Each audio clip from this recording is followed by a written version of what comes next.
Hey all, this is Palak Naran studying MBBS and welcome to my YouTube channel.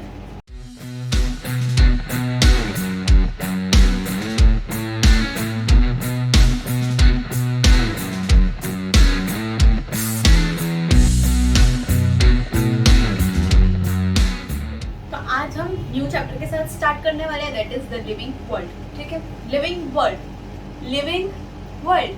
मैं खाली नाम बोलती हूँ तो इसका तो पूरा चैप्टर खत्म. क्या है लिविंग वर्ल्ड? ऐसी दुनिया जो लिविंग है, जहाँ पे हम रहते हैं, दूसरे जानवर रहते हैं, प्लांट्स रहते हैं, वो लिविंग है, वो लिविंग वर्ल्ड. खत्म, चैप्टर हो गया. नहीं, ऐसा नहीं है भाई, बहुत कुछ है चैप्टर में. आप नीट के लिए प्रिपेयर कर रहे हो, है ना? तो सुनो, हम हमारे आजू बाजू देखें तो कितनी सारी, I know non living things भी है, बट लिविंग थिंग्स कितनी ज़्यादा है, कितनी सारी वेराइटी है लिविंग थिंग्स की. सब अपने अपने अलग अलग काम कर रहे हैं. कुछ लोग मॉर्फोलॉजिकली एक दूसरे के साथ कोऑपरेट कर रहे हैं. At the same time cell level पर भी कोऑपरेशन होता है. और मतलब जैसे एक कोई भी ऑर्गेनिज्म है, दूसरा भी कोई भी ऑर्गेनिज्म है, अलग अलग. तो दोनों एक्चुअली में किससे बने? सेल से बने, क्योंकि वो लिविंग ऑर्गेनिज्म है. और structural and functional unit of living organism है सेल. ये तो हम पिछली क्लासेस में पढ़ के आए ना, है ना? तो इन शॉर्ट एक दूसरे जो ऑर्गेनिज्म है एक दूसरे को कोऑपरेट करते हैं. फिर जैसे आप अगर बोलोगे कि अगर शेर है वो जानवरों को खाता है, तो जानवर खत्म तो नहीं होते ना. That means there is some kind of cooperation between the prey and the वो जो भी होता है शेर. हाँ, तो ऐसा मैं बोलना चाहती हूँ कि living organism is something that is very beautiful thing in this world. तो एकदम अलग अलग तरीके के भी जगह पर रहते हैं. जैसे ऑर्गेनिज्म मैं बोलूँ, ये पॉइंट रह गया मेरा, कि आप चाहे कोल्ड से कोल्ड वेदर चले जाओ, हॉट से हॉट वेदर चले जाओ, सॉल्टी जो लेक्स वगैरह होती है इतनी ज़्यादा, वहाँ पर चले जाओ, हॉट स्प्रिंग्स में चले जाओ, इतने हाई टेम्परेचर पर भी कोई ना कोई ऑर्गेनिज्म होगा जो रहता होगा. ठीक है, तो इसका मतलब कितनी वेराइटी ऑफ ऑर्गेनिजम्स है, with variety of temperature, with variety of functions and अलग अलग टाइप की उनकी reproduction and everything. In short living organisms are beautiful. Okay, इसी के साथ हम लिविंग वर्ल्ड के चैप्टर की शुरुआत करते हैं. ठीक है, लिविंग वर्ल्ड. सबसे पहली बात, living represent life process.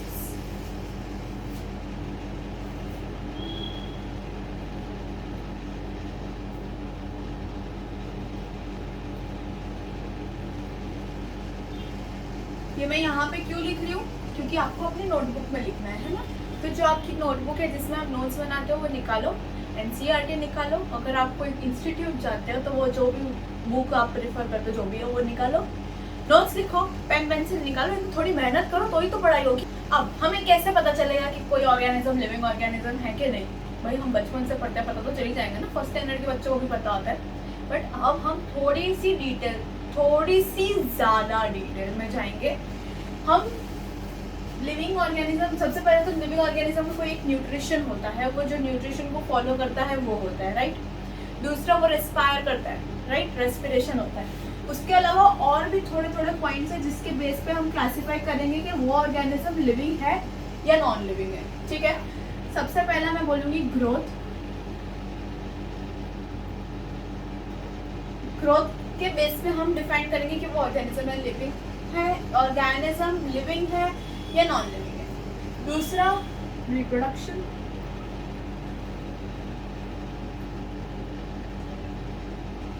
Obviously reproduction करेगा तभी तो लिविंग है ना. ये हम डिटेल में पढ़ेंगे आगे. अभी आज के लेक्चर में हम यही सब पढ़ने वाले हैं. Next metabolism.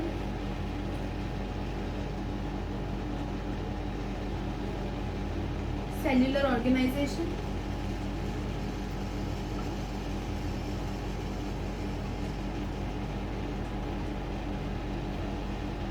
Consciousness.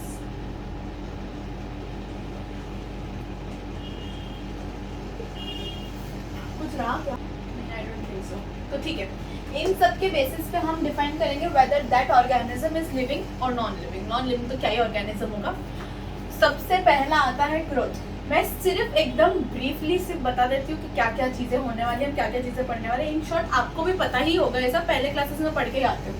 Growth, obviously कोई भी लिविंग ऑर्गेनिज्म ग्रोथ करता है. आप पहले बच्चे थे, बड़े कैसे हो? आपकी हाइट बढ़ी, आपका दिमाग की भी ग्रोथ हुई है, तभी तो आप बड़े हुए हो. ये तो छोटे बच्चे थे तो क्रिश की तरह से हाइट में बड़े हो गए, लेकिन एज में भी बड़े हो गए, लेकिन माइंड से छोटे, ऐसा नहीं ना, है ना.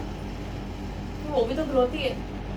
हाँ, वो भी ग्रोथ ही हुई, पर ठीक है, वो लिविंग ऑर्गेनिज्म ग्रोथ करते हैं। रिप्रोडक्शन, सीधी सी बात है, अगर हमें हमारी ऑर्गेनिजम्स को आगे कंटिन्यू रखना है तो रिप्रोडक्शन करना पड़ेगा। तो सो that means living organisms reproduce. तीसरा, मेटाबॉलिज्म।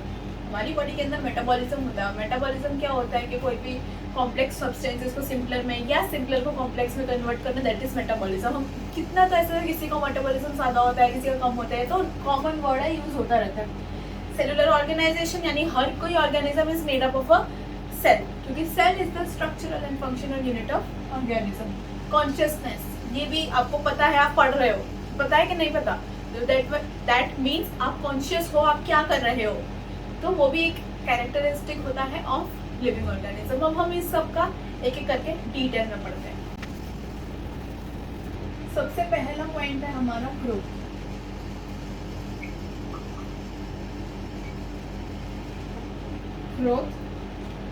ग्रोथ आपकी भाषा में क्या होनी चाहिए? एक्चुअली में ग्रोथ क्या होता है? ग्रोथ दो टाइप में डिवाइड होता है। Growth can either be increase in cell number, जो आप सोच रहे होगे, शायद मोस्ट प्रोबेबली तो यही सोच रहे होगे कि हमारी हाइट बढ़ रही है। क्यों? क्योंकि सेल्स भी तो डबल हो रहे हैं ना। मतलब जैसे अगर ये एक सेल है, इसने डिवाइड किया तो ये दो सेल बन गया। कि डिवाइड से मुझे याद है, मैंने एक ही पढ़ा था कि in biology only divide and multiply means the same. Cell divide भी कर रही है तो भी तो बन रही है, मल्टीप्लाई कर रही है तो भी बन रही है। That does not follow that's. मेरे को पता है थोड़ा लेंथ था, बट दूसरा, इंक्रीज इन मास। ये भी एक टाइप ऑफ ग्रोथ ही होता है। किसका मास? सेल का मास, और किसी का भी मास नहीं। सेल मैंने बड़ी कर दी, इसके अंदर का ये है, ये साइटोप्लाज्म है, ये इंक्रीज हो गया साइज में, इसने खाना ज्यादा खा लिया इसलिए अभी मोटा हो गया, मास इसका बढ़ गया है। ठीक है, तो growth can either be of two types, या तो उसका नंबर बढ़ सकता है या तो उसका मास बढ़ सकता है। ठीक है, अब कभी आपने ऐसे देखा है कि इंसान बड़ा हो गया, फिर उसके बाद उसको लगा कि यार ये बहुत बड़ा हो गया तो छोटा हो गया, या जब मन चाहा बड़ा हो गया छोटा? ऐसा कुछ नहीं होता, एक बार बड़ा हो गया तो हो गया। तो दैट मीन्स के इट इज इरिवर्सिबल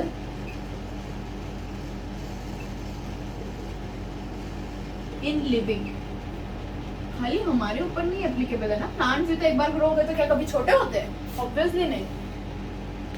एक बार मतलब ऐसा होता है ना कि ऐसा कुछ नंबर जो हमेशा इंक्रीज ही होता है, डिक्रीज नहीं होता, that is age and height and growth, मतलब जो भी है। तो ग्रोथ एक बार हो गई तो हो गई, growth has occurred, that means there is no going back, है ना।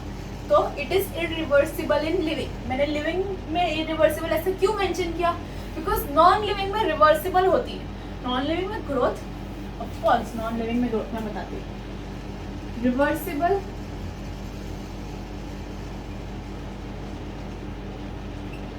In non living. सबसे पहले अभी आपने लिख तो दिया ये रिवर्सिबल होती है, बट नॉन लिविंग में ग्रोथ कहाँ होती है? कोई भी सैंड ड्यून है, ठीक है, मान लो ये मैंने थोड़ा सा हाइपोथेटिक डायग्राम बनाया है सैंड ड्यून का, ये दूसरी, और यहाँ का इधर उड़ के इधर आ गया सैंड, इंसान तोड़ नहीं सकता सैंड, तो इसकी साइज क्या हुई? बढ़ गई, ग्रोथ हुई ना।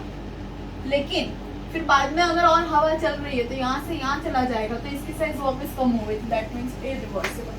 तो यस, नॉन लिविंग में भी ग्रोथ होती है, but that is reversible. Sorry, non living की growth is reversible and living की ग्रोथ इज इरिवर्सिबल। एक बार बड़े हो गए तो हो गए, that is no going back. Okay, next point की बात करूँ तो प्लांट्स और एनिमल्स में डिफरेंस करते हैं। ठीक है, growth in plants and growth in animals. हम सुंदर सा डिफरेंशिएट करने के लिए टेबल बनाएंगे, जिसकी लाइन दिख भी नहीं रही है।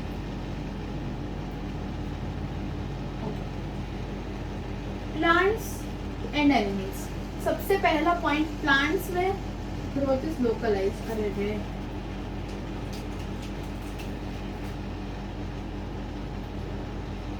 लोकलाइज का मतलब क्या है? आप जहाँ रहते हो आप वहाँ के लोकल हो, है ना। तो ये ग्रोथ एक पर्टिकुलर जगह पर करता है, at the same time animal में it is diffused, just like my handwriting. तो ऐसे फैली हुई ग्रोथ होती है, ऐसे याद रखो। एनिमल में एकदम फैली हुई ग्रोथ होती है, प्लांट्स में एकदम लोकलाइज, यहाँ करनी है तो यहीं करनी है, एकदम सोफिस्टिकेटेड ग्रोथ होती है प्लांट्स में। At the same time plants में हमेशा ग्रोथ होती है, there is no stoppage of growth, जबकि एनिमल्स में रुक जाती है at a certain period of time, उसके बाद ग्रोथ नहीं होती है ना। नहीं तो फिर हम लोग ऐसे माउंट एवरेस्ट इतने बड़े ना हो जाएं। तो इसमें occurs only at a certain period of time, तो उसको क्या बोलेंगे, उसको बोलेंगे definite growth. Okay, definite growth. तो मैं लिखती हूँ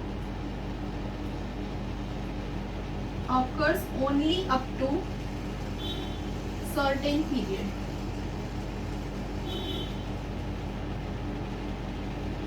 और इसको हम क्या बोलते हैं, इसका एक टर्म है जिसको हम बोलते हैं डेफिनेट ग्रोथ, मतलब इतने तक ही होगी, उसके बाद नहीं होने वाली। Okay, on the contrary plants में क्या होता है, इनडेफिनेट ग्रोथ।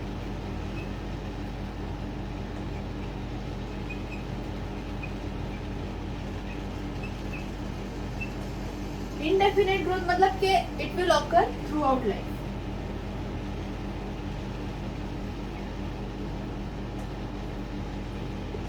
ये डिफरेंस हुआ एनिमल्स और प्लांट्स की ग्रोथ में और लिविंग और नॉन लिविंग की ग्रोथ में। अब यूनिसेल्युलर ऑर्गेनिजम्स की बात करें तो यूनिसेल्युलर ऑर्गेनिजम्स में सबसे पहली बात, यूनिसेल्युलर ऑर्गेनिजम्स का एग्जांपल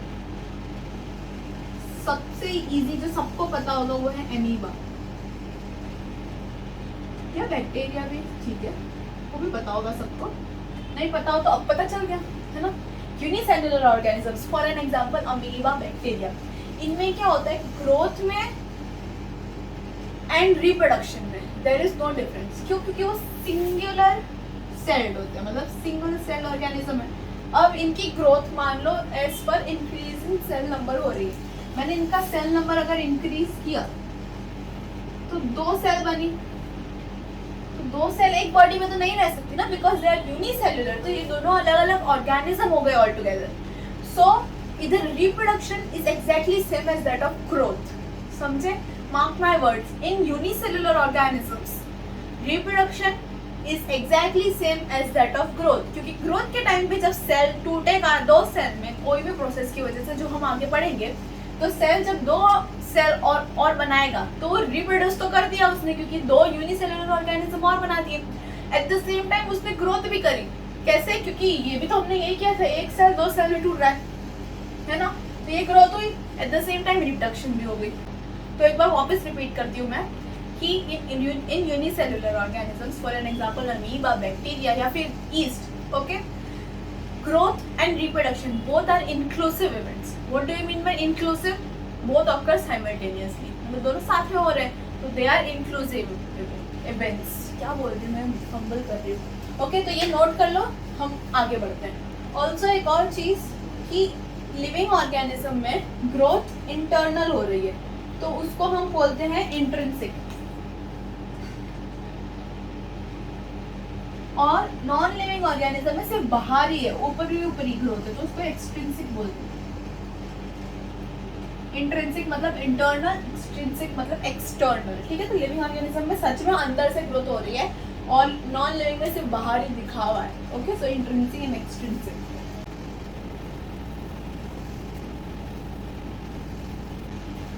चलो अब अगला पॉइंट चालू करते हैं, रिप्रोडक्शन।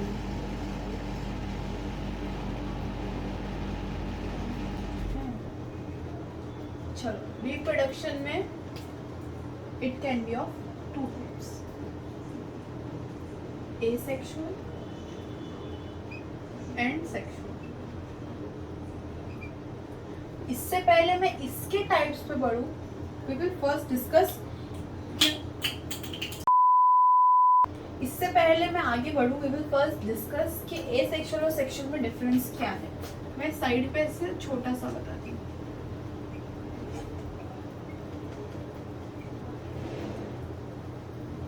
एसेक्सुअल में यूनिपेरेंटल, मतलब एक ही पेरेंट से आगे रिप्रोडक्शन होता है। On the other hand, sexual is biparental. मतलब दो पेरेंट्स, ऑब्वियसली दो पेरेंट्स तो दो ही होते हैं, मतलब दो ऑर्गेनिज्म से फिर एक बनता है, इसमें one is enough. Gametogenesis, fertilisation,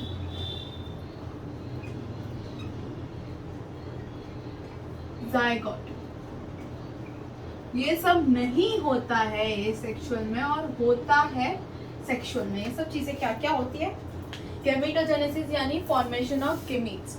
जो भी ऑर्गन्स होते हैं, फीमेल में ओवरी और मेल में टेस्टिस, वो बनाता है gametes. That is called gametogenesis. मतलब उस process of formation of gametes is known as gametogenesis. ये एसेक्सुअल में जरूरत ही नहीं है, वो तो एक ही ऑर्गेनिज्म है, जैसे तैसे कर लेगा. जबकि सेक्सुअल में गैमेटोजेनेसिस होता है. फर्टिलाइजेशन मतलब दोनों मेल और फीमेल गैमेट का मिलना, दैट इज फर्टिलाइजेशन. सेक्सुअल में होता है, एसेक्सुअल में नहीं होता. जाइगोट फॉर्मेशन नहीं होता है एसेक्सुअल में, जबकि सेक्सुअल में होता है. जाइगोट क्या होता है? जब मेल और फीमेल गैमेट फ्यूज हो जाते हैं ना, वो उसके बाद जो एक सेल बनता है जो कि 2n होता है, वो उसको हम जाइगोट बोलते हैं. वो ही आगे जाके पूरा का पूरा ऑर्गेनिज्म बनाता है. So this is the difference between asexual and sexual. अब हम types of asexual and sexual reproduction पे आते हैं. ओके, टाइप्स पे. सबसे पहला, asexual reproduction के तो बहुत सारे टाइप्स है. पहला बाइनरी फिजन.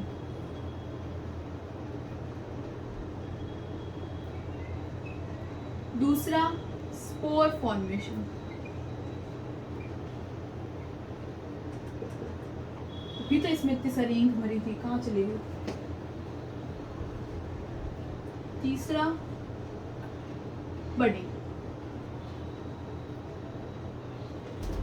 चौथा, जिसकी जगह वहां नहीं है इसलिए यहाँ लिख रही हूँ, फ्रेगमेंटेशन.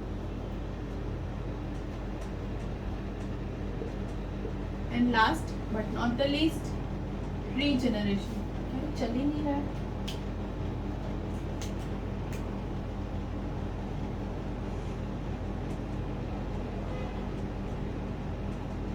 ठीक है. सेक्सुअल में तो कोई टाइप नहीं होती है. सेक्सुअल सेक्सुअल, वो अपने में इतना यूनिक है, उसको टाइप की जरूरत नहीं है. एसेक्सुअल में there are 1 2 3 4 5 types. Binary fission, spore formation, budding, regeneration और फ्रेगमेंटेशन. इसका क्या क्या मतलब होता है, सब क्या क्या होता है, अभी हम पढ़ेंगे. पहले इसे लिख लो, फिर हम एक एक को थोड़ा थोड़ा समझेंगे क्या होता है, उनके एग्जाम्पल्स क्या क्या है. तो सबसे पहला asexual reproduction is binary fusion.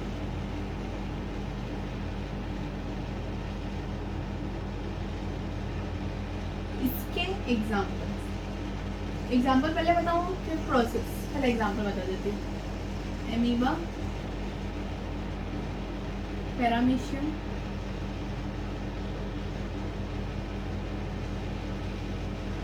Paramecium के अंदर ट्रांसवर्स बाइनरी फिजन होता है.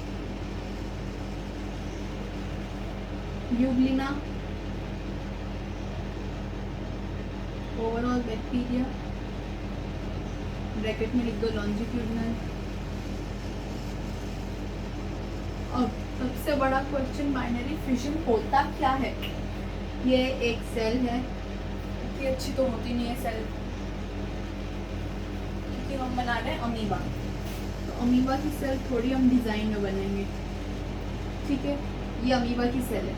अब ये बोलती है कि चलो यार मेरे को बाइनरी फिजन करना है, तो मैं BF लिख लेती हूँ, नॉट बॉयफ्रेंड, बाइनरी फिजन. ठीक है, तो सेल इलोंगेट करेगी, न्यूक्लियस इलोंगेट हो, और जो न्यूक्लियर मेम्ब्रेन है वो इनवेजिनेशन करेगी. सेल थोड़ी बड़ी हुई, जो न्यूक्लियस है, लिख दूं क्या?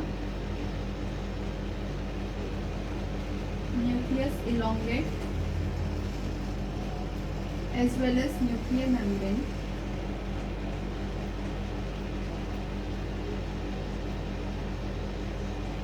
invaginate so that it helps the cell कि easily दो में टूटा. देखो जहाँ पे हमको दिख रहा है कि यहीं से दो में टूटेगी, है ना. तो अब ये दो बेबी अमीबा बनाएगी. छोटी छोटी बेबी अमीबा, ठीक है। This is called binary fission. Transverse longitudinal क्या होता है? इट्स लाइक ए ट्रांसवर्स वे में होगा, लॉन्जिट्यूडिनल वे में होगा बाइनरी फिजन, बस इतना ही। क्योंकि अब तक अमीबा में तो इरेगुलर शेप होता है तो कहीं से भी करें नॉर्मल बाइनरी फिजन हो, बट इसमें वी नीड टाइप के किस तरीके का। तो ये हमारा हो गया सबसे पहला। दूसरा क्या था? दूसरा हमारे पास था स्पोर फॉर्मेशन, सबसे अच्छा।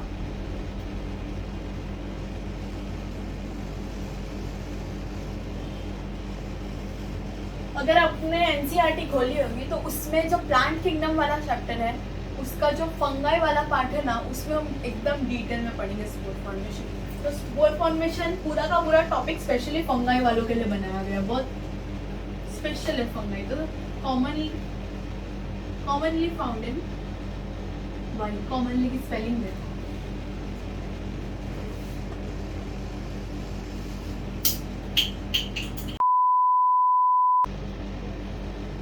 commonly found in fungi. Also algae में भी फाउंड हो सकता है, एल्गे में भी मिलता है भाई, ठीक है।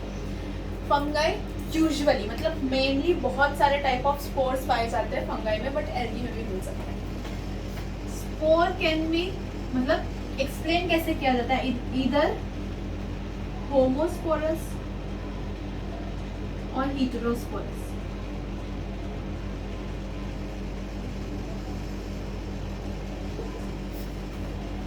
सबको पता है होमो यानी सेम, हेटेरो यानी डिफरेंट।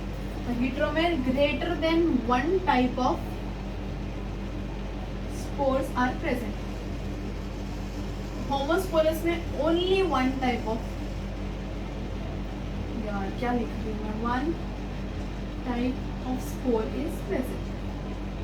ओके, ये पता चल गया होमोस्पोरस हेटेरोस्पोरस का मतलब। होमोस्पोरस में only one type of spore is present और heterosporous as the name suggest 7 type of spores present होंगे। अब sporogenesis. Sporogenesis is a process of formation of spore.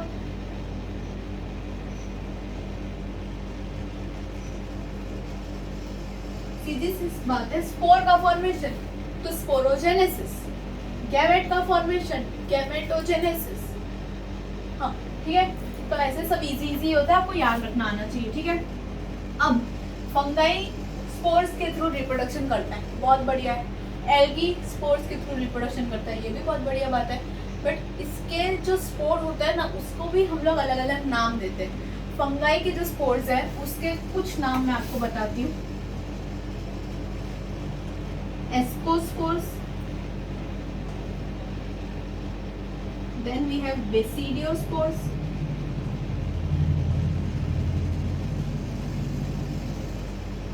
we have Conidia।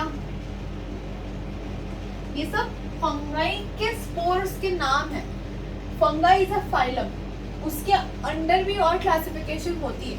ये सब हम आगे जब बायोलॉजिकल क्लासिफिकेशन पढ़ते हैं ना, तो उसमें पूरा बराबर से क्लासिफिकेशन होता है। तो फंगाई के अंडर और जो क्लासिफिकेशन होता है, तो हर उसके अलग अलग स्पोर होते हैं, तो उसके स्पोर के उसके हिसाब से मतलब अलग अलग। आप अभी ये याद रखो, फंगाई के अलग अलग तरीके के जो स्पोर्स होते हैं उनके अलग अलग नाम रख दिए गए हैं बस।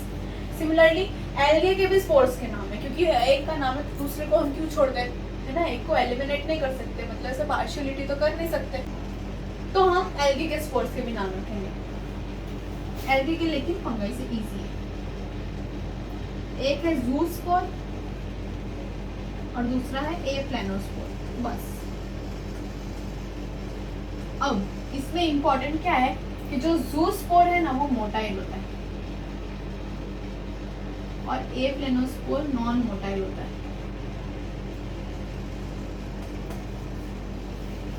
अब आपके लिए खुशी की बात बता देती हूँ, ये 1 सेकंड में याद हो जाएगा आपको। क्यों? क्योंकि ज़ूस्पोर, ज़ू नाम से आपको याद आ रहा है कि it is with respect to animals, जो कि एक्चुअली में नहीं है ये, बट लेकिन हम सिर्फ नाम के हिसाब से ऐसा हम ट्रिक मान लो। तो zoo is with respect to animals and animals can move, right. आप मूव कर सकते हो शायद, नहीं तो मम्मी होगी तो मम्मी को बोलोगे पानी लाओ, खाना लाओ, but in general zoospore means zoo is motile, तो इसलिए zoospore motile because animals are motile. A planospore दूसरा बचा तो that is non motile. A in biology means absent. Again this is a trick, ये एक्चुअल मीनिंग नहीं है but हाँ ए प्लेनोस्पोर non motile क्योंकि ये ए प्लेनोस्पोर है. खाली प्लेनोस्पोर होता तो मोटाइल होता है, ए प्लेनोस्पोर है तो नॉन मोटाइल है ना.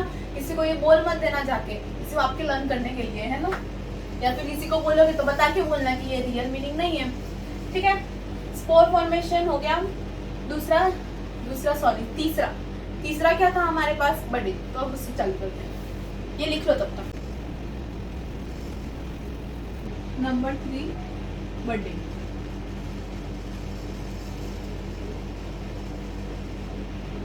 बडिंग एक्चुअली क्या होता है, this is an extra outgrowth on organism.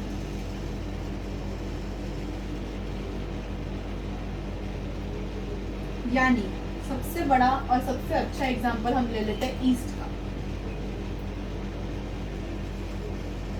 अब मैं बताती हूँ कि बडिंग होता क्या है. ये हमारा एक प्यारा सा छोटा सा ईस्ट है और ये करेगा बडिंग और बडिंग के थ्रू करेगा अपनी रिप्रोडक्शन. तो कैसा होता है ये ईस्ट है, देखा चल रहा है ना, मैंने बोला, मैंने इसको रिव्यू किया तो कोई समझता नहीं है. ये है एक्सोजीनस बड. मैं आराम से बड भी लिख सकती थी बट मैंने एक्सोजीनस बड लिखा क्योंकि मुझे आपको कंफ्यूज करना था, है ना. अब इसका निकल से बनाना, ये ऐसा पूरी बॉडी है, आराम से बैठी हुई है. वो एक ऐसे टिचिक करके एक थोड़ा सा ऐसे बाहर निकाल देता है, तो दैट इज बड. ठीक है, ये इन जनरल बड. अब मैंने इसको एक्सोजीनस बड क्यों बोला, क्योंकि ये बाहर की साइड है. एक्सो एक एंडोजीनस बड होगा. ओके, एक्सोजीनस बड है. ये क्या करेगा, ये जो पूरी की पूरी बड है ये जाके एक नया का नया ईस्ट बना देगा. This is a small baby east. Okay, ये क्या फॉर्मेशन हुई, एक्सोजीनस बड, यानी ऑर्गेनिज्म के बाहर की तरफ हुई बड फॉर्मेशन. यूजुअली हम जो पढ़ेंगे, हमें जो पता है, तो यूजुअली एक्सोजीनस बड ही होती है.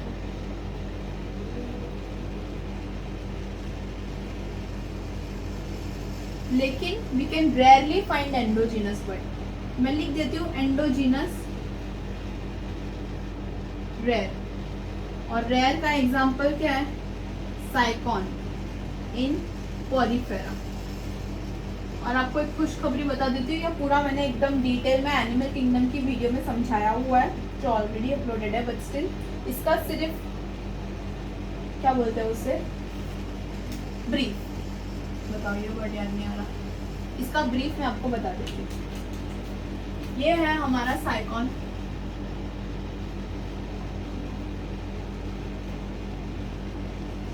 छोटा सा नन्ना सा मुन्ना सा साइकॉन है हमारा. ठीक है,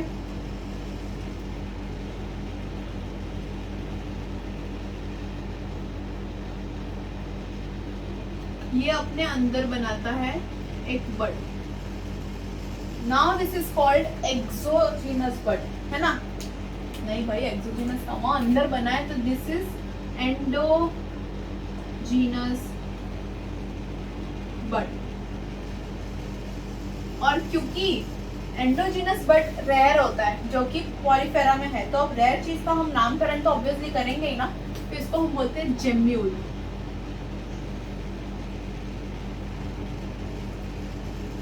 और एक जेम्यूल मैं आपको बना देती हूँ इधर.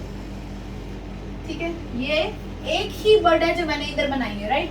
ये पूरा का पूरा ऑर्गेनिज्म है साइकॉन, जो पॉलीफेरा का एग्जाम्पल है. मतलब अभी आप याद रखो, अगर आपको एनिमल किंगडम नहीं आता तो याद रखो कि साइकॉन करके एक एग्जाम्पल है जो एंडोजीनस बर्ड की फॉर्मेशन करता है. ईस्ट हाइड्रा वगैरह एक्सोजीनस बर्ड करता है. इसका एक और एग्जाम्पल है हाइड्रा. ठीक है, ये सब एक्सोजीनस बर्ड की फॉर्मेशन करते हैं, but साइकॉन of Porifera does endogenous bud formation. तो वो एंडोजीनस एक जो बर्ड बनी वो मैंने यहाँ पे एनलार्ज कर दी, और वो सिर्फ एक बर्ड का नाम है गेम्यूल या जेम्यूल, जो आपको बोलना है. ठीक है, उसके अंदर और ऐसे जो सेल्स बोल सकते हैं प्रेजेंट है इसको हम बोलते हैं आर्कियोसाइट सेल्स। एक एक सेल को आर्कियोसाइट बोलते हैं, एक ये सब आर्कियोसाइट सेल है। अब क्या हुआ कि ये आर्कियोसाइट सेल सिर्फ एक आर्कियोसाइट सेल बना देता है नया ऑर्गेनिज्म। मतलब इसमें 1 2 3 4 5 6 7 साइकल बनेंगे, क्योंकि इसके अंदर एक वर्ड के अंदर 7 आर्कियोसाइट सेल्स है।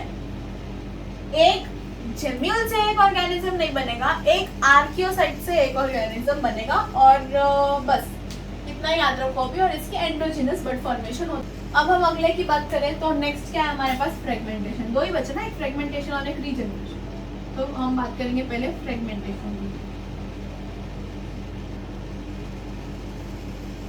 फ्रेगमेंटेशन में ज्यादा कुछ नहीं है, उसमें एक सबसे अच्छा पॉइंट मैं आपको बता देती हूँ। मान लो ये एक ऑर्गेनिज्म है, इसको हमने यहाँ से तोड़ दिया, तो ये एक नया फ्रेगमेंट, ये एक फ्रेगमेंट है, वो एक पूरा का पूरा नया ऑर्गेनिज्म बनाएगा। इसको हम बोलते हैं फ्रेगमेंटेशन, एकदम बेसिक। इसमें इम्पोर्टेंट क्या, इम्पोर्टेंट ये है, it is commonly found in algae. Fungi में क्या था, मतलब फंगाई किसमें था, स्पोर फॉर्मेशन में। Binary fission, amoeba, paramecium, Euglena, bacteria, जो भी सिंगल सेलुलर होते हैं वो यूनिसेलुलर। बर्ड में east, hydra, साइफॉन of Porifera. Fragmentation में एल्गे, एल्गे में भी मेन एग्जांपल्स इज बीजीए। जिनको नहीं पता मैं बता देती हूँ, BGA is blue green algae,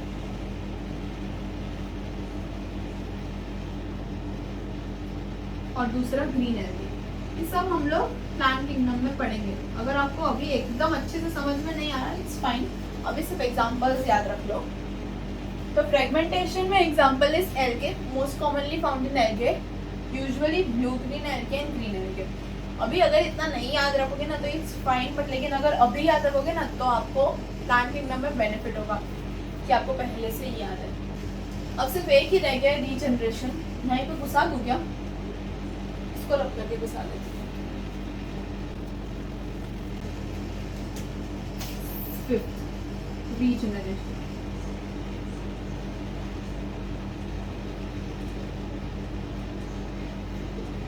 regeneration as the name suggest, regenerate करेगा। कोई भी बॉडी का पार्ट अगर अलग हो गया, कोई भी रैंडम बॉडी का पार्ट, तो वो नया नया ऑर्गेनिज्म बना देगा।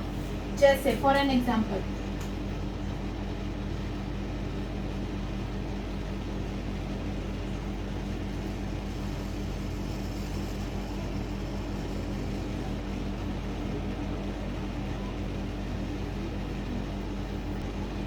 ये अपना हेड है, अपना नहीं, इस ऑर्गेनिज्म का। ये मिडल पीस है और ये टेल है।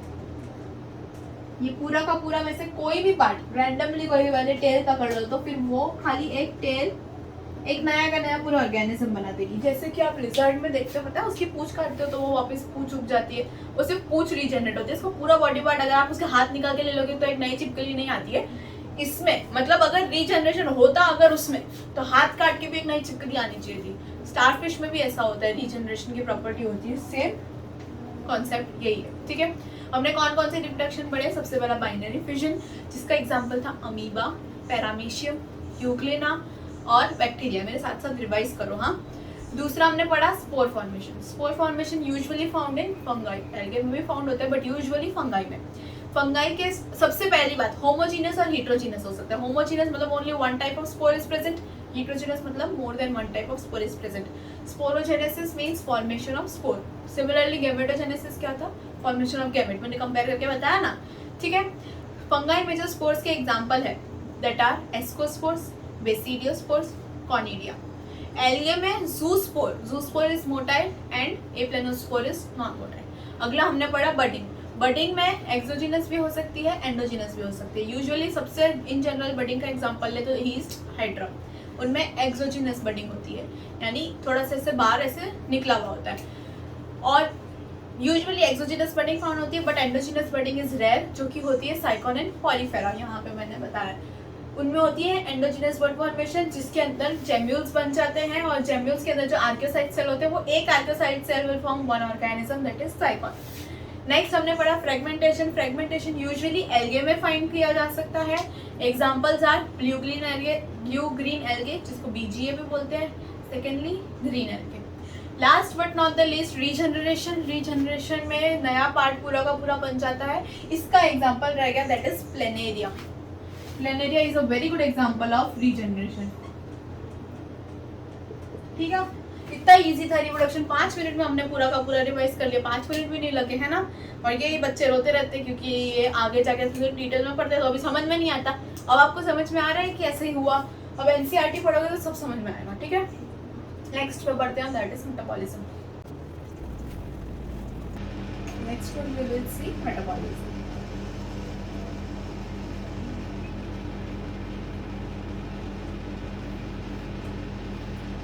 मेटाबॉलिज्म क्या होता है?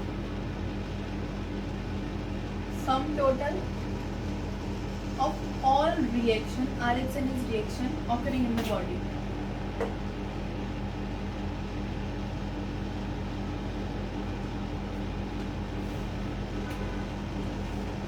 तो मतलब मेटाबॉलिज्म को हम 2 कैटेगरी में डिवाइड कर सकते हैं।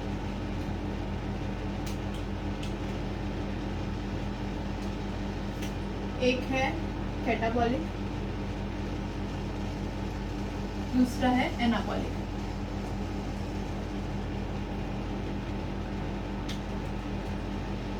Catabolic, anabolic. मेटाबॉलिज्म मतलब कोई भी रिएक्शन हो रही है वो। कैटाबॉलिक मतलब डिस्ट्रक्टिव रिएक्शन,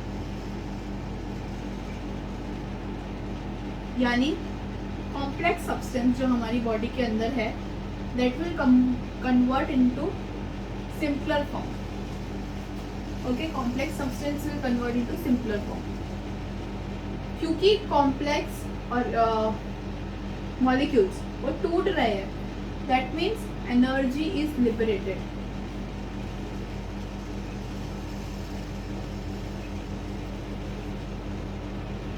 और एनर्जी लिबरेट हुई तो हमें कैसे पता चलेगा? Because it is liberated in the form of ATP.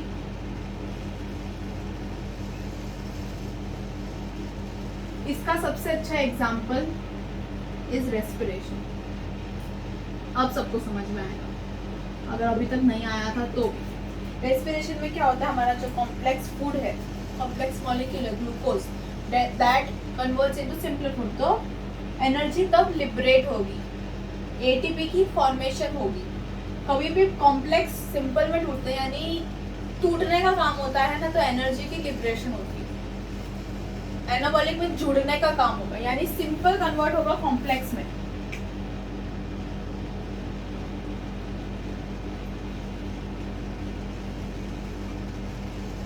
लोगों को जोड़ना हो ना तो एनर्जी लगानी पड़ती है 2 जन को दोस्त बनाने के लिए। तोड़ने में तो क्या है, एक बात जाके बोल दो दोनों को, दूसरी हो गया काम खत्म, उसमें एनर्जी कुछ नहीं लगती। लेकिन एनाबॉलिक यानी जोड़ना है 2 लोगों को, रिश्ता बनाना है 2 लोगों में, तो फिर एनर्जी लगती है। So energy is utilized. Again energy utilize है तो किस फॉर्म में होगी? In the form of ATP. और इसका सबसे अच्छा and famous example photosynthesis. Carbon dioxide and oxygen, sorry carbon dioxide and water दोनों मिलके ग्लूकोज बनाते हैं, दैट इज फोटोसिंथेसिस। तो एनाबॉलिक में हम लोग जोड़ रहे हैं, कैटाबॉलिक में हम लोग तोड़ रहे हैं। कैटाबॉलिक, कैट कट, ऐसे आप याद रखो तो आपको याद रहेगा। कैटाबॉलिक में हम लोग तोड़ रहे हैं, कट कर रहे हैं, एनाबॉलिक में जोड़ रहे हैं। रिश्तों को जोड़ने में हमें एनर्जी लगानी पड़ती है, हमें अपनी तरफ से योगदान देना पड़ता है। तो that means we need energy. तो एनर्जी चाहिए होगी एनाबॉलिक में। रिश्ते तोड़ने हो तो उसमें क्या है, तो मैं उतनी एनर्जी नहीं लगती है जितनी बनाने में लगती है। उसमें तो एक बार जाके बोल दो दोनों को 1 सेकेंड में रिश्ता खत्म, तो एटीपी इज लिबरेटेड। ठीक है, ये एनाबॉलिक और कैटाबॉलिक हुआ। अब एक और बात मैं आपको बताऊं कि मेटाबॉलिज्म जो है वो ऐसे तो लिविंग बीइंग के अंदर होता है, बट उसको हम बाहर भी परफॉर्म कर सकते हैं। मतलब लिविंग बीइंग क्या होता है? That means in vivo, but we can also perform it in vitro. What do you mean by in vitro? बाहर, outside the body. Outside the body किधर? टेस्ट ट्यूब,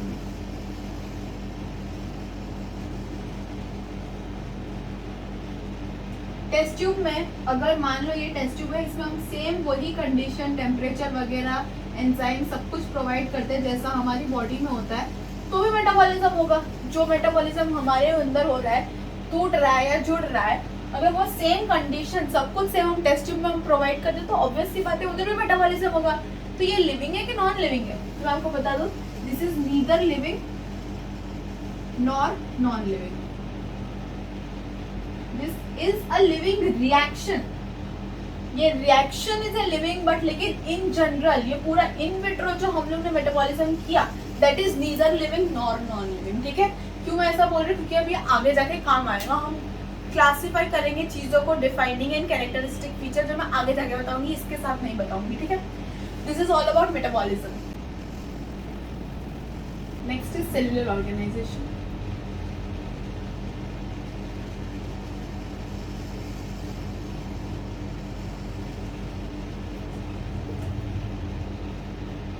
इसमें 2 पॉइंट मैं एकदम बेसिक बोलूंगी, ये तो हम लोग बचपन से पढ़ते आ रहे हैं कि ऑल लिविंग ऑर्गेनिजम्स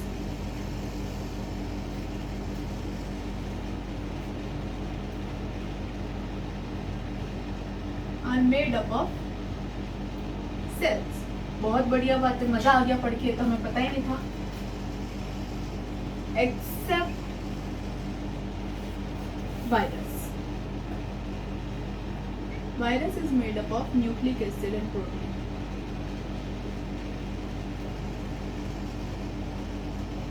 हाँ भाई, वायरस को भी लिविंग में कंसीडर किया जाता है, लेकिन उसके अंदर सेल नहीं होती, उसके अंदर सिर्फ न्यूक्लिक एसिड एंड प्रोटीन होता है। Rather than that, all organisms contains cells. तो cell is the structural and functional unit. बहुत शॉर्ट में लिखा है, देख लेना, structural and functional unit of living organisms. Okay, बिल्कुल बेसिक बात करूंगी मैं, इसमें कुछ भी ऐसा हाई फाई जैसा कुछ नहीं है। सेल हमारी बॉडी के अंदर इकट्ठी होके बनाती है टिश्यू, टिश्यू इकट्ठा होके बनाता है tissue system, tissue system will again aggregate to form organ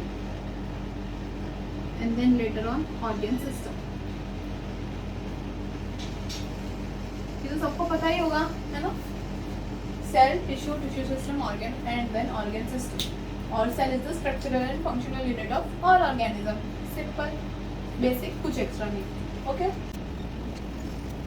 Next is सबसे बढ़िया point, last point है consciousness.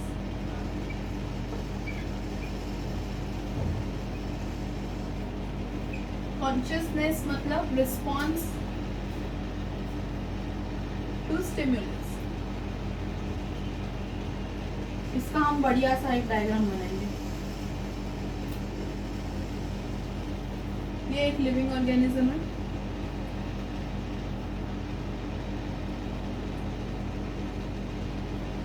स्टिमुलस क्या क्या होंगे हमारे पास? लाइट हो सकता है, टेम्परेचर हो सकता है, केमिकल्स हो सकता है, पॉल्यूटेंट हो सकता है। ये सब चीजें क्या है? स्टिमुलस है। और इसके अगेंस्ट जो लिविंग ऑर्गेनिज्म एक्सप्रेस करता है उसको रिस्पॉन्स बोलते हैं। That is what you call as consciousness. Living organism को पता है कि ये हो रहा है, इसलिए वो ये रिस्पॉन्स करेगा, दैट इज कॉन्शियसनेस। अब प्लांट्स और एनिमल्स अलग अलग टाइप ऑफ मूवमेंट बोलूं या कॉन्शियसनेस होते हैं उनके पास। तो प्लांट्स में सबसे पहला फोटोट्रॉपिज्म, पहले लिख लो phototropism, photoperiodism, photomorphogenesis. Animals में migration, reproduction,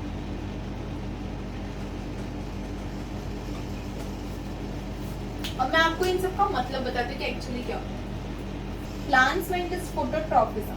photo means light, tropism means turning.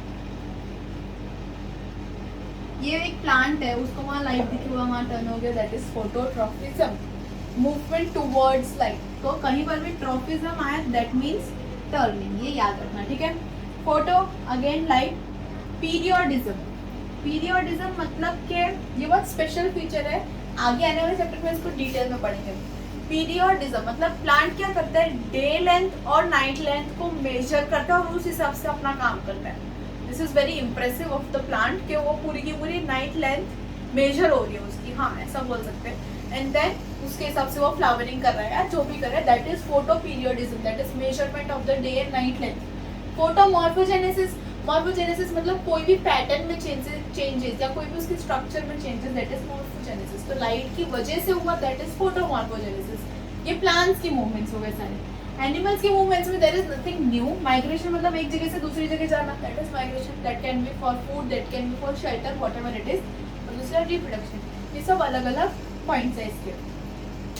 अब ह्यूमंस में एक स्पेशल चीज होती है, दैट इज सेल्फ कॉन्शियसनेस।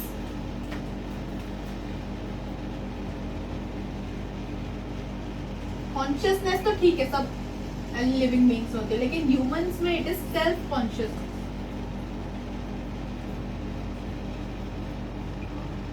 हमें अपने बारे में पता है हम क्या कर रहे हैं, because we are very special. क्यों ऐसा? Because we are highly evolved.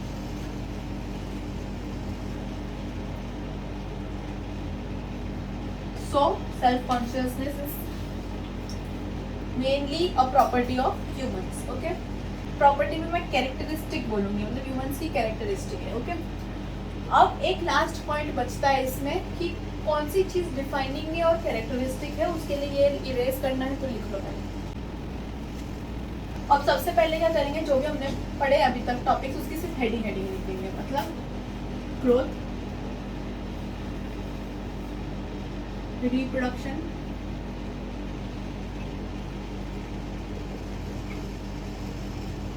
Metabolism, cellular organisation,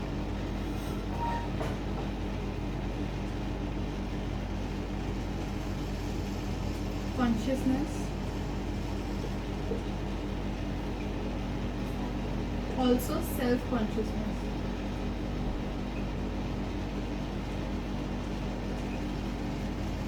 तो अब दो पॉइंट होता है, एक डिफाइनिंग, जिसको अभी से मैं डी से मेंशन करूंगी, एक कैरेक्टरिस्टिक,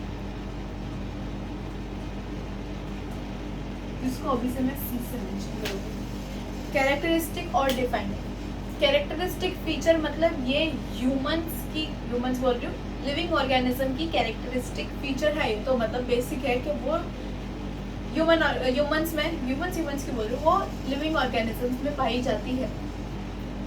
डिफाइनिंग फीचर मतलब वो सिर्फ लिविंग ऑर्गेनिज्म में ही पाई जाती है। There is a difference between characteristic and defining. Characteristic feature यानी कि वो लिविंग ऑर्गेनिज्म में ही पाई जाती है। डिफाइनिंग मीन्स कि वो सिर्फ लिविंग ऑर्गेनिज्म में पाई जाती है और किसी में नहीं पाई जाती। अगर वो डिफाइनिंग फीचर है, फॉर एन एग्जाम्पल मैं बोल दूँ कि self consciousness is a characteristic feature only for humans, this is not for, पहली बात तो ये कोई भी लिविंग ऑर्गेनिज्म के लिए नहीं, तो हम कॉन्शियसनेस करते हैं। Consciousness is a characteristic feature of living organism, ठीक है, ये लिविंग ऑर्गेनिज्म होता है। Also it is a defining feature, कि ये सिर्फ लिविंग ऑर्गेनिज्म होता है, कि नॉन लिविंग ऑर्गेनिज्म में तो नहीं होता ना, अनलेस एंड अनटिल उसको भूख चला गया हो। Similarly growth, is that a characteristic feature? Yes, वो लिविंग ऑर्गेनिज्म में पाई जाती है। Is that a defining feature? नहीं। क्यों ना बोल रही हूँ मैं, क्योंकि हमने नॉन लिविंग में भी तो पढ़ा है ग्रोथ के, वो सैंड ड्यून्स जो होते हैं, माउंटेन्स जो होते हैं, उनकी हाइट इंक्रीज डिक्रीज होती है, तो वो ग्रोथ ही तो हुई ना, तो नॉन लिविंग में भी हो रही है। तो this is not a defining feature but it is a characteristic feature. Reproduction characteristic feature है, यस। डिफाइनिंग फीचर है, नहीं। क्यों डिफाइनिंग फीचर है? रिप्रोडक्शन तो सिर्फ लिविंग ऑर्गेनिज्म में होती है, but there is a condition, there should be no exception. Reproduction में वी हैव एक्सेप्शन, सब लिविंग ऑर्गेनिजम्स में नहीं होती है। म्यूल, हिनी जैसे जो ऑर्गेनिज्म है जिनको दो ब्रीड को साथ में मिला के बनाया जाता है, उसमें नहीं होती, हिनी में जैसे नहीं होती। कोई भी sterile couple, sterile human couple, वो भी नहीं रिप्रोड्यूस कर सकते। दैट इज ऑल्सो एक्सेप्शन कि इन सब लिविंग ऑर्गेनिज्म में होती है बट इनमें नहीं होती, तो वो नहीं चलेगा। So that means this is not a defining feature. Characteristic feature yes it is, but defining no. Metabolism ठीक है, कैरेक्टरिस्टिक फीचर है, लिविंग में होती है। ऑल्सो ये डिफाइनिंग फीचर भी है। सारे लिविंग ऑर्गेनिज्म जिधर मेटाबॉलिज्म हो रहा है वहां पर होता ही है क्या, लिविंग, मतलब ये डिफाइनिंग है। ओके, सेलुलर ऑर्गेनाइजेशन अगेन ये डिफाइनिंग फीचर है कि सभी के सभी living organism without any exception सब में होता है। Consciousness, consciousness is also a defining feature कि सभी के सब लिविंग ऑर्गेनिजम्स के अंदर कॉन्शियसनेस होती है। दैट इज फॉर श्योर सभी लिविंग ऑर्गेनिज्म में। Self consciousness it is only for humans, so it is a characteristic feature of humans only, not all animals। ये तो सारे कैरेक्टरिस्टिक और डिफाइनिंग खत्म होते हैं ऐसे ही फॉर्म में लिखना, क्योंकि आप वो टेक्स्ट में मिक्स करोगे ना तो फिर आप भूल जाओगे, तो ये इसी फॉर्म में लिखना। एक और बात, मैंने देखो मेटाबॉलिज्म में डिफाइनिंग फीचर क्यों बताया, मैं ये भी तो बोल सकती थी नॉन डिफाइनिंग, उसको टेस्ट ट्यूब में हम परफॉर्म कर रहे हैं, इसलिए मैंने तब बोला था कि टेस्ट ट्यूब में it is neither living non living, मतलब दोनों में से कुछ नहीं है। इसलिए metabolism is a defining feature in living organism, क्योंकि हम टेस्ट ट्यूब वाले को लिविंग नहीं बता रहे। टेस्ट ट्यूब में जो भी हम लोग कर रहे हैं वो लिविंग सिर्फ रिएक्शन है, this is not a complete metabolism. तो हम कंसिडर कर रहे हैं कि सारे के सारे लिविंग ऑर्गेनिज्म जो भी मेटाबॉलिज्म कर रहे हैं दैट आर लिविंग ऑर्गेनिज्म, मतलब that is a defining feature. So without any exception सब जगह मेटाबॉलिज्म हो ही रहा है। मेटाबॉलिज्म में एक और बात, अगर कैटाबॉलिज्म और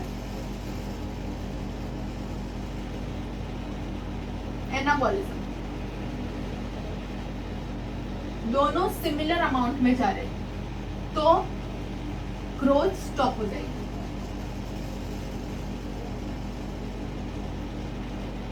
अगर anabolism is more than catabolism, formation ज्यादा हो रही है तो ग्रोथ विल इंक्रीज। जब एनाबॉलिज्म ज्यादा है तो ग्रोथ बढ़ेगी, क्योंकि ऑब्वियसली नई चीज बन रही है। जब दोनों चीज सेम है तो ग्रोथ रुक जाएगी, तू जितना रहा है जितना बन रहा है सेम है। अगर एनाबॉलिज्म कम हो कैटाबॉलिज्म से तो नेगेटिव ग्रोथ होगी। नेगेटिव ग्रोथ क्या मतलब, छोटा होगा? नहीं, नेगेटिव का ग्रोथ का मतलब होता है अबनॉर्मल ग्रोथ होगी, इट इज नॉट नॉर्मल। तो तब होगी जब कैटाबॉलिज्म में मतलब टूट फूट ज्यादा हो रहा है एनाबॉलिज्म से। जब दोनों सेम है तो ग्रोथ विल स्टॉप। ठीक है, ये एक टॉपिक हमारा लिविंग वर्ल्ड का खत्म होता है। नेक्स्ट हम बायोडाइवर्सिटी के साथ चालू करेंगे, but in the next class. आज की क्लास के लिए इतना ही रखते हैं, नहीं तो बहुत ओवरडोज हो जाएगा। ठीक है ना, नेक्स्ट क्लास में आओगे तो इसको रिवाइज करके आना याद से, नहीं तो फिर आगे करने में कोई फायदा ही नहीं है ना, जब पिछला वाला छोड़ते छोड़ते जा रहे हो तो, है ना। तो बस इसी के साथ आज की क्लास खत्म करती हूँ। Thank you for watching, bye bye.